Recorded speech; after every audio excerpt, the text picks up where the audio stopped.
On avait pris des engagements, 1er septembre. On a voulu tenir cette date avec un président, quelqu'un de nouveau, un nouveau maire, qui est un financier. J'espère qu'il donnera un élan à ce syndicat mixte ouvert. Ce qui est important pour moi, c'est que tout de suite, qu'on puisse se mettre au travail, un conseil d'administration en place, un plan de financement pour pouvoir lancer le gros chantier pour arrêter tous ces problèmes d'eau qui existent sur Gauzé, cette année, ça va se faire dans les autres communes, sur la Basse-Terre aussi, je sais Cap-Esther, Goubert. Ce qui est important maintenant, c'est qu'on puisse accélérer les travaux sur le territoire. Alors, on ne peut pas avoir un syndicat que les Guadeloupéens gèrent et que la plupart des décisions à l'intérieur de ces statuts sont prises par le préfet. Nomination de personnalités qualifiées, nomination de personnes à gauche et à droite, non. Il faudrait, il y a des choses à revoir à ce niveau-là. Aujourd'hui, je suis vraiment très content. Francis, c'est quelqu'un de souple, de calme, quelqu'un qui a de la rigueur, qui va travailler pour la Guadeloupe. Première impression, c'est qu'il y a un travail à effectuer, il y a un travail important, colossal à effectuer, parce qu'il y a beaucoup d'attentes. Il va falloir faire comprendre à chaque partenaire qu'il a son rôle à jouer et comprendre à chaque partenaire que c'est ensemble que nous réussirons.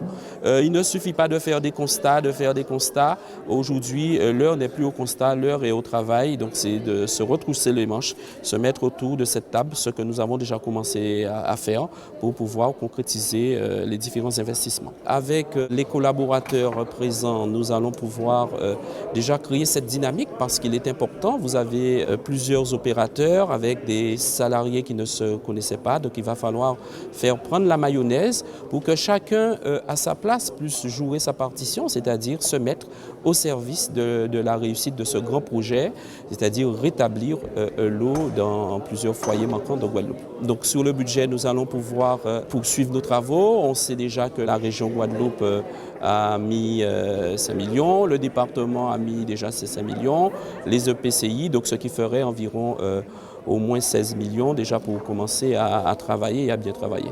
Il va falloir établir des priorités, il va falloir aussi équilibrer les investissements sur l'ensemble du département, qu'il n'y ait pas de zone favorisée par rapport à une autre, parce que la Guadeloupe, c'est une seule Guadeloupe. Donc vous savez, quand il y a une souffrance dans une certaine commune, cette même souffrance doit pouvoir rejaillir malheureusement sur l'ensemble du département. Donc ce qui fait que nous avons l'obligation de bien pouvoir équilibrer nos investissements et faire en sorte à ce que tous les territoires, dans chaque programme d'investissement, puissent obtenir satisfaction. C'est une très grande satisfaction que nous puissions créer aujourd'hui ce syndicat unique. On sait que depuis tantôt, les élus, les usagers, les organisations syndicales, tous nous avons souhaité que cela puisse se faire. Donc c'est chose faite. Nous venons d'élire un nouveau président, donc il lui appartiendra de mettre en place les stratégies, de mettre en place les actions, de faire en sorte qu'il puisse avoir un management qui nous permette d'atteindre les objectifs fixés. Vous savez, ce syndicat comprend toutes les composantes, la région, le département, les EPCI, donc c'est ensemble qu'on va pouvoir faire. Il n'y aura plus de concurrence ou plus d'interférence de compétences. Dorénavant, nous sommes tous sur le même bateau.